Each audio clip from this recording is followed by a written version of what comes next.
Monica Tranel. I grew up in eastern Montana on a ranch with my 9 siblings. So went to kindergarten in Miles City where I learned to swim and also ride a bike. Then we went to Ashland. I went to elementary school at St. Labray, and we used to skate on the Tongue River. So from there we went to Broadview, Golden Valley County. My family raised the population of the county 1%. So I mean, we didn't really have it. We didn't have an address. We had a post office box. We were out in the middle of the country. It wasn't the end of the world, but you could see it from there. And just had a really great childhood. Went horseback riding on Sundays with my dad after church, and sledding under the northern lights. Really, when I tell people about how I grew up, I feel like in so many ways it was really idyllic and had a really great childhood. That's awesome. Thanks, Mom and Dad. Yeah, and Love those that. 9 siblings. So what got you into politics? Can you just kind of tell me a little bit of your political background and what you've been doing in Montana? Right. So, running for Congress was really a response to what I feel is the missing middle. We are not represented right now. The middle class, working class people feel invisible, feel overlooked. I hear that all the time. So, I mean, I'm the sixth of 10, and as an Olympic rower, I was in the engine room in the 8 in our Olympic 8, and I feel like that sense of the middle, working together for common sense solutions to reach a goal that we all agree on the goal, but we are having so much polarization about little things, and that has to change. We need to come together as a state, as a country, and recognize that we're better than this. I'm an Olympic rower. I sat on the starting line in the Olympics, and I looked up at the leaderboard and it said USA, and that was me. I'm so proud to be an American, to be from Montana, and to have represented my country. We're better than this, and I really feel like we need to have the people of America have a voice. And what's happening in Congress right now, the chaos, the dysfunction, is embarrassing. We need to do better. We can do better. And so I think we need to have regular people like me stepping up and saying, this is representative democracy. This is what our country was founded on. And I'm asking people to vote for me as a person who is from Montana, who lives in this community, raising my kids here. I work here. I play here. I pay taxes here. I got a property tax bill just like everyone else who lives here. This is my home, and I don't have another one. So I got into this not to be in politics, but for the community that I love, for the home that I live in. For sure. And this is not your first time running. You've Ran last cycle. You ran last cycle. So Yep. why? So kind of a couple questions here. So why did you run again, knowing that you're going to have to face Yep. Representative Zinke, who you ran against last time? So different year, really, and lots of different variables. And so it was the 3-point race, 7,500 votes. I had 115,000 votes, and it was a close race. I was up against someone who had been in Congress, who had been in the cabinet, who had a very high name recognition, and I was coming into it with no name recognition. So in June, I came out of the primary and had no money, and was standing up a general election campaign against a formidable opponent. And I came very, very close. And so and I was outspent almost 3-1 by my opponent last cycle. So I think introducing myself to voters, getting the vote out, and making sure that people understand Ryan Zinke's record and who he is and what he has failed to do. So at this point, he is now living in California. He rents out his properties here. He is part of the problem that we are seeing across the district in terms of housing. We need to change that. We need to have somebody who is a Montana voice working for us in Congress. And I can win this. I can't do it alone. I need the help of everyone across this district, but I had 115,000 people vote for me. And I've had a lot of people since then say, I've never voted for the party, I vote for the person, and you are the person who represents Montana. So doing this for my community. So another two-part question. So what's different this cycle that you've been hearing, and then what are you hearing from constituents on the trail? I mean, you've been all over the 16 counties. Just kind of explain to me what you're hearing that is maybe similar, different, but what do you feel is really different from the last cycle to this one? So what I'm hearing across the district, these 16 counties, is housing, housing, and housing. And I was hearing that last cycle, but the way that it was being expressed was more in terms of there are a lot of people who don't have a house, and how do we address that population? How do we get people into houses who are living on the street, or or homeless, or don't have a house? Now the issue that I'm hearing is this is affecting me. So when I talk to 18-year-olds, they're saying, I don't have a place to rent. There's nowhere out there. There's not even a place I can try to go live. And people at the other end of the age spectrum, there aren't nursing homes in Montana. So a woman in Gallatin County told me that she had to take her mom, the closest place was Idaho, to find a nursing home. And that's just, it's real. Nursing homes are closing across this district. People don't have a place to live. It's urban, it's rural. People in Granite County have said, small businesses, I'm hiring, I'm paying good wages, and I can't get anybody to come and take the job because they don't have anywhere to live. People in Seeley Lake, the lumber mill, they're saying, you can't be a mill worker and live in Montana. You can't be a teacher and live in Montana. You can't be a police officer and live in Montana because there isn't a place to live. I mean, we have law enforcement living in campers. We have teachers who are sharing houses with 3 or 4 other people. We're not going to see 30, 40-year teachers anymore because it's just not a lifestyle that is sustainable given the climate that we're in. That all has to change, and it all really comes down to housing. That's what I'm hearing. That's the issue, and that's what we need to address. So let's stay on the topic of housing. So obviously it's been a struggle in Montana. You just told me jobs have not kept up with maybe the cost of living in some industries, and many Montanans are feeling very thin when it comes to finances, causing millions across the country to pick up second jobs. What would you do at the federal level to help the housing crisis in Montana and help Montanans find a home? And then also, what would you do to help the economic burden? And inflation's still a big problem, even though it is cooling. Many are still feeling a large economic pressure. So what would you do to make Montanans feel more financially secure, to where they feel that they can stay and Right. they can build roots? It all really does start with housing. So how do we find solutions to housing? And so what I've been doing is, for the last 8 months, I've been doing listening sessions across the district, convening thought leaders and people who are really invested in this issue in their communities, from Lincoln County to Glacier County, Flathead to Big Sky and Dillon and Ravalli County. And I've been having those conversations with people and saying, what's working? What are the challenges? What are the hurdles? How do we get there together? So there are a number of different solutions that are very practical, that some of which came up this morning in the conversation we had here in Missoula around housing. So making the area median income and the qualifier for housing units that have been built with tax credits, making that scalable and applicable on a local level, so that that can make housing available at the local level that really needs to happen. Trailer parks, the privately owned trailer parks that are getting sold, and then the lot fees are getting driven up, and it's just squeezing profits out of a resource that people can't afford to pay that. So having those be owned cooperatively, so those models exist, they're happening. Land trusts, which are happening in Whitefish, Missoula, Big Sky, these are real solutions that are happening right now.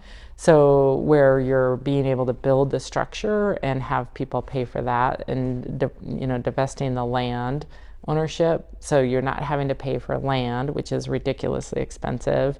And that's what we're seeing in Seeley Lake. You can't even find land. And then the infrastructure piece of it too is really important. So making sure that communities have the resources that they need to have sewer, water, septage available so that they can build more units on the land that they have within the boundaries of their municipality. For sure. And then what's your economic message to voters? I mean, we're 2 years, well, I guess like 2.5 years after coming out of a pandemic that really took a really hard economic hit on the country. Businesses are still recovering from that. What would you do at the federal level to ensure that the economy, not just for Montanans, but even nationally, is going to reflect what we saw before COVID? Well, so much of that is driven by corporate consolidation. And so in what you're seeing is monopoly profits going up, up, up. So my record, I have taken that on. That is what I've done in my career. I have taken on monopoly corporate profits. I challenged the 28% rate increase that Northwestern just applied across the board, really disproportionately impacting residential and small business owners. So we're following the money. Where is the money going? Who's making it? Why are some of these corporate profits going up? So when you see big corporate entities coming in and buying up swaths of Montana properties and then renting them out, that needs to change. So follow the money, making sure that we're not having this monopoly corporate consolidation and squeezing out profits from the middle class, the working class. So, the merger right now of Albertsons and Kroger, the food prices are going up, up, up. And their argument is, well, there's a Walmart. There's not a Walmart between here and Browning. So you need to look very closely at who's being impacted by these big corporate mergers, which are just squeezing out money from working class folks. So really standing up for the working class, saying, look, we also need to stand by our small businesses so that in our communities, small businesses are in a position to hire people who are going to stay there for a long time, offer a competitive salary, benefits, healthcare. All those things need to be workable for our small businesses who are really deeply invested in our communities. And I'd like to mention, what is your career? Just tell me a little bit about what you've done for... I'm an attorney and I'm an advocate for Montanans. I mean, at heart, I am a champion for Montana. So I have my own practice. I have my own business, which I've had in Montana for a while, and I work for Montanans across the state. I do water rights, regulatory work. I've worked on businesses who've invested in projects across Montana that have brought real money into our rural counties, and been really a voice and a champion for the people of Montana. Awesome, thank you. I want to make sure I asked you that because I forgot to earlier. So what do you do? That's what my kids say too. Mom, what's your job? So kind of staying on the economic train, let's move on to taxes. So taxes have gone up significantly in Montana. You mentioned it this morning. Federally, they've also gone up. So Montanans are paying more state federal taxes. What would you do as a U.S. representative for the Western District of Montana to lower taxes and provide maybe tax relief to families that are already struggling to make ends meet without having to write an additional check to the federal government or the state? Well, let's talk about whose taxes have gone up and where. So it's not that everyone's taxes have gone up. The residential property taxes have gone up. So it's homeowners and renters who are disproportionately carrying the lion's share of that. And that's the same thing that happened on the utility rate increase side of it. 28% rate increase totally affected residential, small businesses. And so what's being protected here are the large corporate entities who are not paying their fair share. So at the federal level, what does that look like? We need to make sure that everybody is contributing their fair share to the community that they are extracting wealth from. So, if you're working a job, if you're, living on the income that you make from your job, whether you're waiting tables, whether you're working, at the local hardware store, wherever you are, you're paying taxes on $1 of your income. You start paying taxes from the word go. But that's not happening when your wealth is not from income, when it's from your, acquired wealth, from your home, your house, whatever it is. You're not paying taxes at that same level. And if you're privileged and lucky enough to have a corporate entity or structure your wealth so it's flowing through some kind of a shell game of corporate protection, you might not be paying taxes on that at all. We have 1,000 billionaires in the U.S. right now. The average tax rate for those billionaires, 8%. That is way, way different than people who are making $15 an hour, $20 an hour, paying taxes from $1. So what I will do as your representative in Congress for Montana is make sure that the wealthiest pay their fair share and contribute to our community in the same way that we all who work and live here do. I'm sorry, I had to sneeze and I was holding it back. So let's kind of switch gears a little bit to healthcare and abortion. So abortion obviously has been kind of a hot topic around the country. Roe v. Wade was overturned, and we saw several states move toward some type of abortion ban or limits or rules, or really a ban, I think is the best word for that.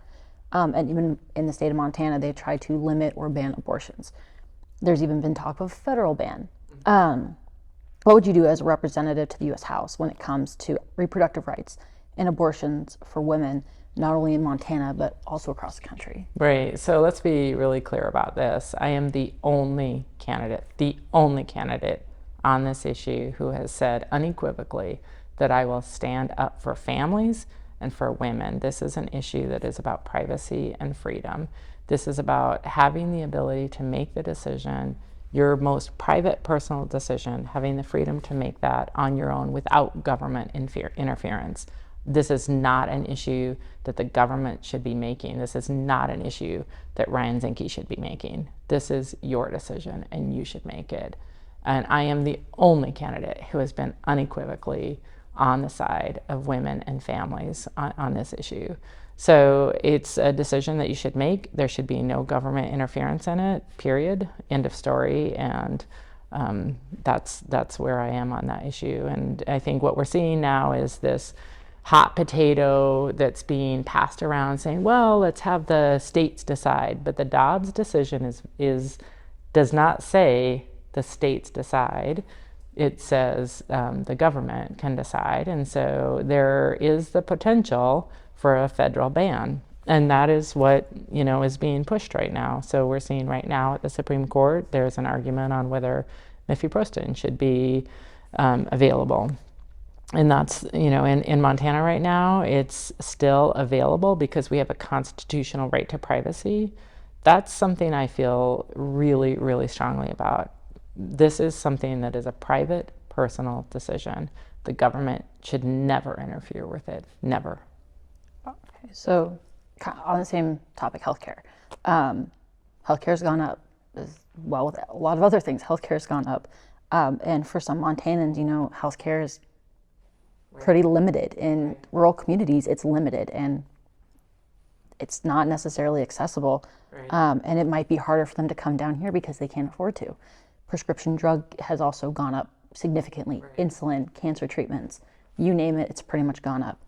What would you do to lower prescription drug prices and healthcare in the U.S., and especially in Montana, where, grandma might not be able to go anywhere because she lives in Browning and there's not a hospital really close, or it's hard to get there. Right. So the government should be able to compete for prescription drug prices, and the VA should be able to compete for prescription drugs. And one other thing that you didn't mention is mental health, which is a really important component of this that we're talking about, and the dearth of mental health care availability across Montana.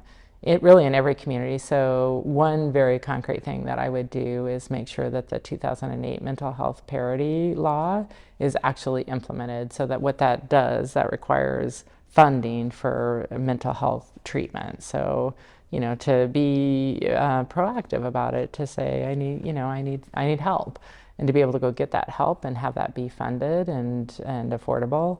So that's something that I would get behind, and make sure that you're able to get the care that you need in a proactive way. So the clinics across Montana, we need to make sure that we're supporting our rural clinics. I've toured them, I've visited them, and Medicaid expansion, we need to keep that. That's going to be up again in 2025, and I support Medicaid expansion. I understand that the state component of that, but I do think federal partners need to be outspoken in favor of it as well. And then reimbursement rates. So making sure that people, when you're giving someone a service, when you're providing a service, providing healthcare, that you're paid at the cost of that. I also did tours with ambulance transport. You didn't ask about that, but another, there are all of these different pieces of this, and I've been actively reaching out and connecting to folks. So making sure that transport is available, because if you can't, if you break your leg in rural Montana and there's no way to get to a healthcare clinic, or it's 200 miles away, that's a problem. And it shouldn't cost $500,000 to get transport there. So there are lots of pieces to that puzzle. And I think we just need to make sure that healthcare is available. I mean, look, I grew up in the middle of nowhere, and I understand what this issue looks like. I've seen it firsthand. And so I understand the importance of making sure that people are able to get to meaningful health care without going into bankruptcy. So let's actually dive into mental health a little bit more. Obviously, from those who might struggle with substance abuse, to veterans, to a teenager who might just be struggling with anxiety and depression, it's hard to find, especially in Montana. It is very, very hard to find. And if you do find it, most likely you're going to be on a list for a very long time before you can even get in and see someone. And then on top of that, it's extremely expensive. Montana also doesn't have a lot of psychiatric available help for inpatient that maybe some other states do. How would you fight for Montanans when it comes to mental health? Because that is becoming more and more of a concern for people across the country, that it's not accessible or it's too expensive. You kind of touched on it a little bit, but if you could just go a little bit more in depth, that'd be awesome. Yeah, so growing up in Eastern Montana, my dad was a psychologist, and you talked about psychiatry, but we also need a psychologist. And I toured the Riverwalk Crisis Center here in Missoula, and their psychologist is there, providing services. And I think having the services be available in the communities where they're needed.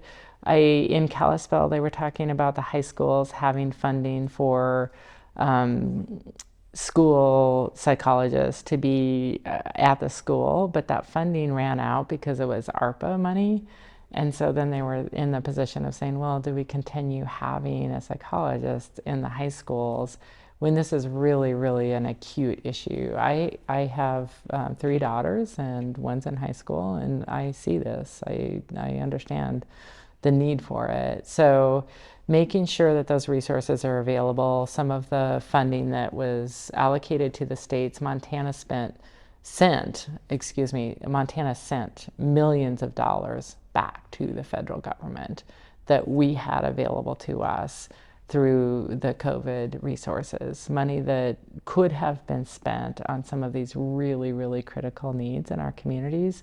So how do we make mental health care really available? I talked about the 2008 Mental Health Parity Act. That's something that I would support and make sure it's fully funded. And valuing the resources of mental health providers and making sure that, we have them available to high schools, that we have them available across the board, and making sure that our small businesses, that they're not eating it for healthcare costs, both, what we have now and mental health care. But some of those resources are, the funding for those are available for small businesses as well, so that they can hire folks who are going to be able to, be a contributing part of the economy.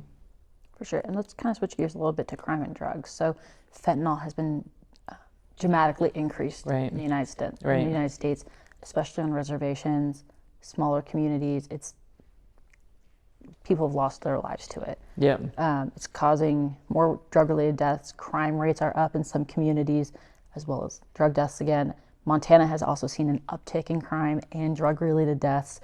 What would you do to lower drug-related deaths and drugs coming into the nation, as well as Montana, and also reduce the crime rates and keep communities safe. Right. I would vote to pass the bipartisan security bill. It's called a couple of different things now, but it passed out of the Senate. It was an appropriation supplemental, but it's the security bill. So it addresses fentanyl, it secures the border, and that needs to be passed. Ryan Zinke is not only not voting for it, he is playing games with our lives, and that is absolutely wrong. We need representatives who are going to get the work done and stop the chaos. There is a bill. It just requires the House to actually address it. They're screwing around with it right now on the House floor. Instead of doing their jobs, they're going on vacation. And that's wrong. We need people who are going to act on this. So there's legislation, and I would be a vote for that. And if I were in Congress right now, I would vote for that bill, and it would be in law, and we would have fentanyl out of our communities, and we would have the tools to address it and to secure the border. So there is a way to do this, and I would be a vote for that very, very concrete bill. We're seeing it. I heard yesterday, I was in Flathead talking to the sheriff, and there's fentanyl that they made a big stop in Lincoln County 2 days ago, stopped a bunch of fentanyl. In Anaconda, they pulled over a car that had 4,000 fentanyl pills in it. This is the cartels we're seeing from Butte to Bozeman. This is a huge issue. We've got to stop it. We have the tools to do it. I would be a vote to make that happen. We need common sense leadership, and I'll be that voice in that vote. For sure. And then just a couple more. So you're registered as a Democrat for this election. If that's correct, right? So we don't register by party in Montana. Gotcha, okay. I'm not. So I'm the Democratic nominee for okay. the Gotcha. First Congressional District, Gotcha. right? And I don't have a primary opponent. Gotcha. I had Right. you as Dem, so I was... Yeah. So how would you plan on appealing to Republican and independent voters in a district that's very mostly, for the most part, conservative leaning?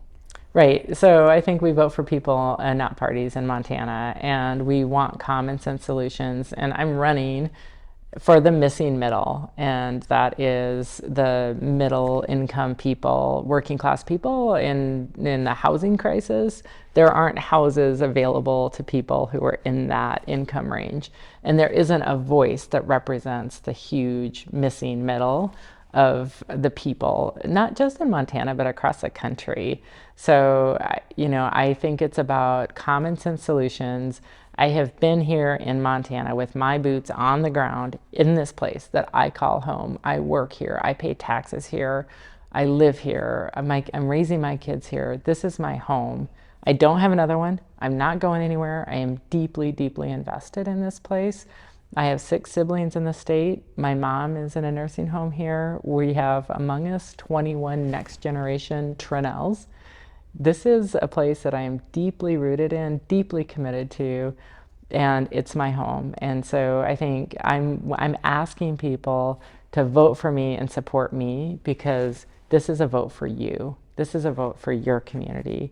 And I will be a representative for the people of Montana who want to see common sense solutions implemented and stop the chaos, stop the fighting, stop the polarization, come together. Being in the middle is in my DNA. I'm the 6th of 10. I have the deepest fear of being left behind. So I'll always show up for Montana, and I'll always be a representative of that middle working class vote. It's who I am. Awesome. So kind of switch, I know I'm kind of bouncing around here, but agriculture is a very, very big part of Montana. There's more cows than people in the state. I think that just, you grew up on a ranch. What would you do to support the agriculture industry in Montana, especially when we just saw 2, smaller businesses in Montana? Well, not technically, but right, the mills, right? Yeah, the mills closing, right, and right. Agriculture is already feeling kind of stretched thin. Right. What would you do to support the farm? Well, the Farm Bill, for starters, I mean, part of the chaos in Washington that Ryan Zinke is a part of and contributing to, there has been no Farm Bill. It took them 6 months to even get a budget passed, and they've had, one speaker after another, and now they're fighting over what bill they're going to even bring to the floor. In all of that chaos, what hasn't gotten done? We haven't gotten a Farm Bill written, and it's up. It needs to be written. And that has real consequences. So some of the cost sharing programs, the commodities title, I understand how that works. I understand those programs. I understand the need for them. The Farm Bill has repercussions for our forests, for our nutrition programs, and for our agriculture community. And so we need to get the Farm Bill done. I will get to work on that on day one. Other things that I would do that I think are necessary are addressing the corporate consolidation in the ag community. I mean, we've seen the meat packing industry consolidate. We need to make sure that these communities are being served in the areas where they're operating, and so that that the ag community can be sustainable, even if it's not this huge corporate behemoth. Sure. And I'm almost finished, I promise. There are many problems facing the reservations in Montana. I mean, there's 7 that have land, one's currently trying to get land, so 8 tribal reservations in general. Large, from drugs to poverty, there's just a lot of issues facing our reservations in Montana. What would you do to work with the tribes to strengthen the tribes' relationships with the federal government, the state, and also bring those resources that are needed to support their members that maybe have felt kind of left behind? Right. So we have 2 tribal nations in this Western District, the Mskani Pukuni, the Blackfeet tribal nation, and then the Salish Kootenai tribal nation, which is a confederated Salish Kootenai tribes. So those are the 2 tribal nations in this district. I grew up on the Cheyenne Nation in eastern Montana, and so I bring a perspective from that, that childhood experience. What I have been doing is showing up in these communities and engaging the people who live on the tribal nations and asking, what are your experiences, what works, what doesn't work, and identifying the things in the communities where they need partners who are going to work with them. So on the Blackfeet Nation, for example, a couple of the things that I've heard have been having a meaningful partnership so that access to Glacier National Park, they can be seen as a bedroom community of Glacier National Park and have some of the resources from the tourism that goes there. And another issue was having a veterans clinic. So the veterans, the Native American population, is served at the highest rate of any minority in our armed services. And we need to honor that and to give our Native American vets the support and help that they deserve. Senator Tester has been very, very outspoken and a real champion for them. And I will be his partner in the House and making sure that those services are provided to our Native American vets.